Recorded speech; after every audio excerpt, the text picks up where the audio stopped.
I've decided to stand down as leader of the Scottish Conservatives at the end of this election because I've personally put myself forward for election to the new seat of Aberdeenshire North and Moray East, and I want to say to voters in that constituency, if they give me the support to be their MP on the 4th of July, I want to fully commit myself to being their elected representative, to serving them in Westminster. They will be my #1 priority and they will have my full focus as MP if I should be fortunate enough to win their support. Is all this because you pushed out David Duguid on his sickbed, or because there were allegations yesterday of you fiddling your Westminster expenses? Well, if I take them in turn, the circumstances with David Duguid are very difficult, and the party management board took the very difficult decision that he could no longer be candidate. There was then a short period of time where we were looking for another candidate, and this is one of the key seats where up and down the country it is a straight choice between the Scottish Conservatives and the SNP. As the MP for the neighbouring constituency and one that takes in part of the new constituency, I felt I was best placed to beat the SNP there, to end their obsession with independence and get the focus onto the issues that really matter there. On the expenses, I was very clear in my comment to the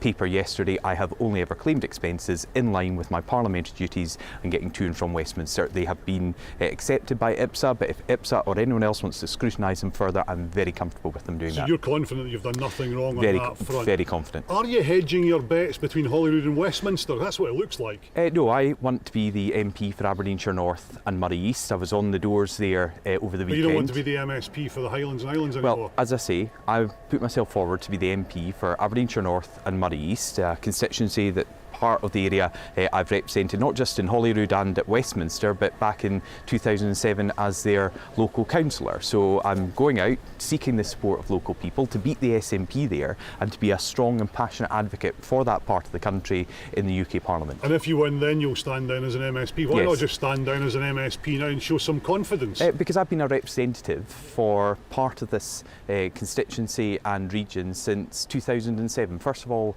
as a councillor, then as an SP and then laterally as an MP. I want to continue to deliver for people in that area, but in this campaign, if you're concerned about having too many jobs, you could quit as an MSP now and focus on being a candidate. Well, I'm very clear. First of all, I'm focused not just on being a candidate, but continuing the campaign for the Scottish Conservatives in key seats up and down the country where it is a straight choice between the Scottish Conservatives and the SNP. I am seeking election to the UK Parliament as a representative for Aberdeenshire North and Moray East, and I want to give that commitment. Well, what's changed since Thursday? On Thursday you were going for everything, so what's changed? There has been comments made by some other parties, and I'm pretty sure you'll have them in your package. Have they hurt you? As well. No, but you sometimes listen. Some politicians who don't listen are rightly criticised for that. I'm a politician that will listen, that responds to what people say, and I've decided to announce now that I will step down as leader of the Scottish Conservatives at the conclusion of this campaign. I'll continue to do all the debates. Sadly, we've already done our one, Colin, so you don't have another opportunity to do this. Have you been pushed into it by your own party? No, what I'm saying is I'll be at the forefront. You must have listened to them and they weren't happy about what you were doing. So if we can finish the first point and come on to that, I will be at the forefront of the debates. I'm not shying away from anything. I'm standing in front of you as I always do, Colin, and seeking to respond to your questions.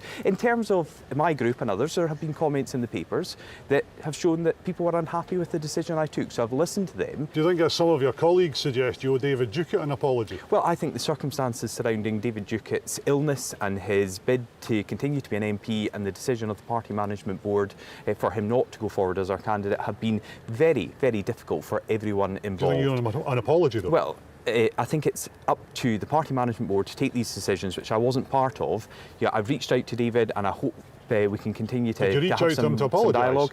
I'm trying to speak to David, and I think it's right that I'm able to speak to David if that's possible with him. Are we seeing the collapse of the Conservative campaign in this election? No, absolutely not. You know, I've taken the decision after some of the concerns that were raised over the last few days to make it clear that this is my final campaign as leader. I want to get around the country. I'll be in the debates. I'll be talking to you and others throughout this. You'll be launching your manifesto, and it'll look like it's being launched by two losing and leaving leaders. No, that's absolutely not the case. It's a manifesto to take forward our priorities for people across Scotland. Will you be glad to get out of the Holyrood group if you can and get out of Holyrood? No, I'm very sad that I might see you less, Colin. So that's one of the downsides that preyed on my mind all of last night. Douglas Ross, thanks for joining us in Scotland tonight. Thank you.